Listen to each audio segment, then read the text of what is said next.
54 சங்கீதம். தாவீது தங்களிடத்தில் ஒளிந்து கொண்டிருக்கிறான் என்று சீப் ஊரார் வந்து சவுலுக்கு சொன்னபோது நெகினோத்தில் வாசிக்க தாவீது பாடி ராகத் தலைவனுக்கு ஒப்புவித்த மஸ்கீல் என்னும் சங்கீதம். தேவனே, உமது நாமத்து நிமித்தம் என்னை ரட்சித்து உமது வல்லமையினால் எனக்கு நியாயம் செய்யும். தேவனே, என் விண்ணப்பத்தை கேட்டு என் வாயின் வார்த்தைகளுக்கு செவிகொடும். அந்நியர் எனக்கு விரோதமாய் எழும்புகிறார்கள். கொடியர் என் பிராணனை வாங்க தேடுகிறார்கள். தேவனை தங்களுக்கு முன்பாக நிறுத்தி நோக்காதிருக்கிறார்கள்.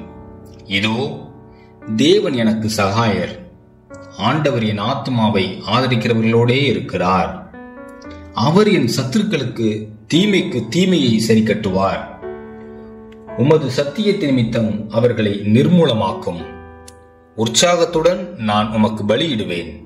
கர்த்தாவே, உமது நாமத்தை துதிப்பேன், அது நலமானது. அவர் எல்லா நெருக்கத்தையும் நீக்கி என்னை விடுவித்தார். என் கண் என் சத்துருக்களில் நீதி சரிக்கட்டுதலை கண்டது.